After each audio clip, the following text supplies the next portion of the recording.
Studios Agency, focus po yan on content-driven live selling. So content-driven live selling siya. So yun yung marketing natin, performance marketing to connect with our viewers and yung mga gagawa tayo ng mga campaigns so that it will attract viewers also. And eventually, yun na po yung magiging live, yun na yung mga magiging loyal customers natin. Siya, live selling talaga siya, live selling agency. So, para siyang, yung e-commerce kasi syempre may mga platform yan na review ka lang, di ba? Pag bibili ka. Pero ito kasi, siya, live commerce siya. So, yung mga audience mo, makikita ka, makaka-experience sila nung mismong binibenta mo, kung ano yung product. So, sila mismo, mas ma-engage sila to buy that product. So, yun ang maganda sa DM Studios kasi we will help brands grow and syempre makakatulong din tayo sa mga creators, sa mga live sellers to earn din at the same time. Sino yung mga artist ng members na nitong partner ng DM Studios? Yung mga artista po na nandito na po on board, si Ate John Marini, nandiyan na po.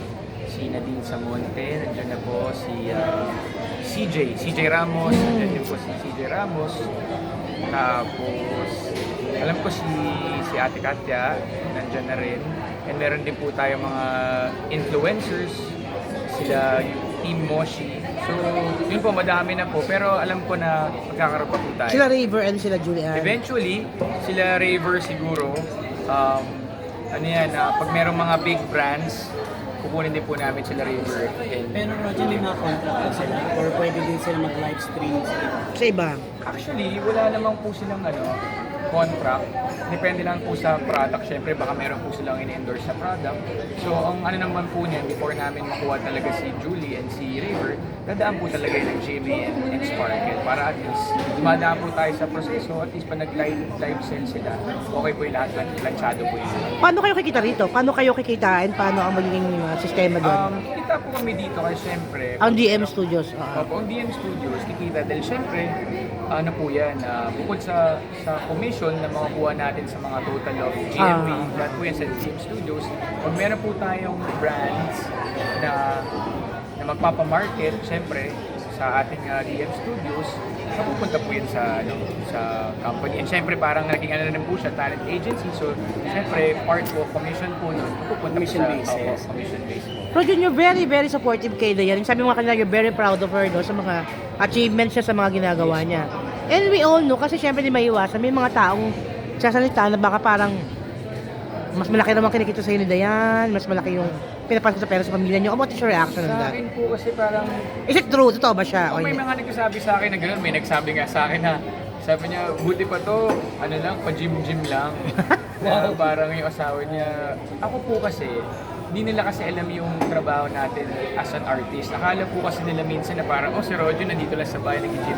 Hindi nila po alam na minsan pa nagpo-post ka, endorsement yun. Yes. Paid po tayo para gawin yun. Ayoko naman po sabihin na, hindi ko po gusto maging mayabang na parang, ikaw, nang babash ka dyan. Pero ako, nakapag-post na ako, nagawa ko na yung trabaho ko, kumita na ako dito. Hindi nila po alam yan. Kasi ako, proud ako sa asawa ko kahit nasabihin na, si Dan, magaling, madiskarte. Kami po ni Raver, simula 11 pa lang po, nagtatrabaho na ako. Si Raver 9 years old. So alam po namin yung hard work. And hindi po biro na maabot namin kung nasan kami ni Raver yun. Kasi alam po natin sa industry na hindi po forever yan eh. Minsan taas ka. Minsan nasa baba ka. Sabi natin sa industry natin, kapag hindi ka na masyado, di ba, syempre pag medyo nag-age ka na, hindi yan laging may work. So yun ang maganda sa amin, ni Raver, na all around kami. Thank you kay Lord sa blessing. Kasi po, syempre bukod sa pag-aartista, bukod sa pag-arte, may mga out of town shows tayo. And thankful din po na meron tayong followers, naging influencers din po tayo. So nakakapag-promote po tayo ng mga brands din. So sa totoo lang po, madami rin po talaga tayong kayang gawin at ginagawa, pero hindi ko nga po pwede sabihin sa mga tao akala nila gano'n kasi ako hanggat maaari, binabalance ko din po lahat. So thankful din po ako kay Lord talaga na continuous yung blessing and hindi ko nilang po pinapatulan yung mga gano'n. Kasi yung mga bashers, wala naman silang ibang alam gawin wala silang ginagawa pero sila yung masyadong perfect na walang ginagawa. Pero ako sobrang proud po ako sa amin mag-asawa. And kung kunyari mas lumaki yung kita ni Dan, okay lang po yun kasi asawa ko po yun eh. Proud ako dyan sa, Aswa naman sa yun eh. achievements. Ang maganda sa amin ni Dan, team po talaga kami dalawa. Para sa DMN Studios, vision na yan, sabi ko, gamitin mo yung DM Studios. Kahit na hindi mo lagay yung pangalan kasi vision mo yan eh. And mag-support ako sa'yo all the way. Ganun din siya doon sa business namin na Cruise Fit. Nakasupport din po si Dayan. So, ganun kaming mag-asawa. Parang sa amin ni Raver, magkapatid. Hindi na kami yung para mag-compare. Mas madami ako, masikat ako. Family kami at the end of the day, we support each other. And nagsisilbi yung inspirasyon na pagbutihin pa namin as long as na nagagawa namin yung mahal namin trabaho, nakatulong kami sa tao, at the same time, nakaka-earn pa po kami. Pero Roger, I mean, syempre, nag-matured na kayo ngayon, di ba? Opo. Ilan taon na kayong kasal? Ilang taon na kami kasal? 6 years. 6 years. Oo, 18 years Matagal kayo together. naging, yeah. Opo. Pero never bang naging part, dati ba kahit nung bata ka pa, nung bago kayong kasal, never bang nagkaroon ng part ng insecurities sa'yo bilang lalaki? O meron point dati? Insecurity? Oo, dati. O meron time dati na parang, nakaramdam ka kahit sa paano ganun nilabanan mo Never po lang. ako nagkaroon ng insecurity kasi Kay Diana, oo. Kay Dayan, never po ako nagkaroon ng insecurity dahil yun po sa awa ng Diyos, simula nung naging kami ni Dayan, tuloy-tuloy po yung trabaho ko, halos lahat po ng stasyon nalipatan ko na, halos lahat ng parte sa Luzon, Visayas, Mindanao. Naikot mo na. Hindi kasi, mas dumami. Ngayon lang po kasi syempre nagpo-post tayo sa social media pero hindi naman din nila alam lahat ng mga hindi nyo pinopost. So talagang binless kami ni Lord na parehas kami palagi may ginagawa ni Dan, may work. Kasi ang maganda lang sa amin ni Dan, nag-start kami na may dream lang, may pangarap. Kaya nga po, hindi rin kami kinasal agad. Kasi ako din po mismo, gusto ko bago ko pakasalan si Dan, may enough savings na po. Tama. Siyempre, meron din po kaming joint account na pag may kinikita kami, nilalagay namin doon sa save up namin kami. And yun nga po yung sobrang thankful ako kay Lord. Kasi sabi ko, Lord, parang gusto ko nga lang bungalow na bahay. So, alam mo yung hindi naman ako nag-aim na talagang kailangan mag-bilyon na ako. Hindi po kasi yung tunay na kayamanan, yung kasama mo yung pamilya mo, mga anak mo. nakakapag-spend time ka, nakaka-travel kayo together. Yun yung hindi mabibig. Kasi aminin natin, pag madiskarte ka, masipag ka, kahit ano pwede mong gawin, kikita ka talaga. So yun lang, yung tunay na kayamanan sa akin, yung spend time ka with your families, nakatulong ka sa mga tao. Kaya kami, pag lumalabas kami ni Dan, yung nilalabas namin lahat ng mga kasama namin sa bahay. So yun talaga yung para sa akin. So ako, wala akong insecurity kasi parang grabe na nga yung blessing sa akin ni Lord. Para magreklamo pa ba ako sa kung ano yung binibigay sa akin ng Panginoon. Kasi itong talento na to, lahat ng mga to, naging successful Yes. dahil kay Lord. So yun talaga, team, and kami, sobrang team kami ni Dayan. Tulungan talaga kami.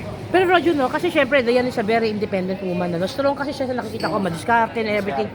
Ano ba siya? Hindi ba siya dominante? Hindi naman. Submissive ba siyang asawa? Hindi po dominante si Dayan. Sa ako po talaga yung hindi man ako laging masalita, pero ako po yung king sa bahay.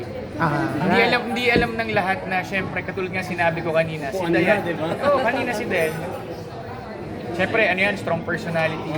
And very, well-trained yan. Kasi pag assertive. inaaral niya lahat. Pero syempre, asawa pa rin siya, babae pa rin siya pagdating sa bahay. So ako yung nakakita pag may doubt siya na, kaya ba natin to? Ako yung isa, nakatabi niya, na nagpapalakas ng loob niya na I believe in you. Kaya mo yan. Kasi kung wala ka rin support system na ganyan, hindi rin ikaw lalakas yung loob na to do this. Haligi ng taka. Haligi. So ako pa rin, pati sa mga anak, ko pa rin, decision ko pa rin. And sobrang love ko si Dan kasi respect nito sa akin. Kasi iba rin talaga yung instinct ng lalaki. Iba yung, totoo naman. Kami, team kami, ayoko rin naman sabihin na ako yung king sumusunod sa akin si Dan. Kasi lang yun relationship yan. It takes two to tango. Kasi ayoko naman, ganun. Si Dan, di makikinig ako, hindi. Team kayo and inaalaw nyo yung bawat isa na mag-shine. Pero Roger, paano mo hinahandle yung bashing? Ikaw ba yung hindi na nagbabasa o dead na lang? Actually, wala naman masyado nagbabash sa akin eh. Siguro yun lang dahil nga si Dan busy. Pero kasi hindi ko masabi na yun nga po, hindi naman sa pagmamayabang, sa isang post ko lang, di ba? Hindi nila alam yung ng mga artista na akala nila nag-post ako na gano'n. Hindi nila alam, nagbayad yun. O yung isang bayad yun. Or kaya nag-out of town ako, hindi ko lang pinost. Magkano yung TF ni Roger sa out of town? Hindi ko lang pwede sabihin na, guys, yung isang TF ko covered na yung 1 month, ayoko magyabang ng gano'n. So hindi alam ng mga tao na binabash ka. Pero kagaya nga po na sinabi ko, hindi sila dapat mang-bash na gano'n. Dahil kami po ni Raver, 9 pa lang si Raver. Love namin yung show business, pero yun na rin po yung work namin. 11 pa lang po ako. nagtatrabaho na po ako. And hindi po yan lang laro. Hard work po yan. Kaya tayo nagpa-flourish din siguro sa career natin kasi always willing kami to learn and love namin yung trabaho namin and hindi kami natatakot na sumubok. Di ba? Hindi tayo natatakot sumubok kasi yun naman yun kasi kung lagi lang tayo nasa comfort zone natin, paano natin ma-explore, paano tayo makatry. Kasi minsan yung iba, yun yung advice ko nga eh.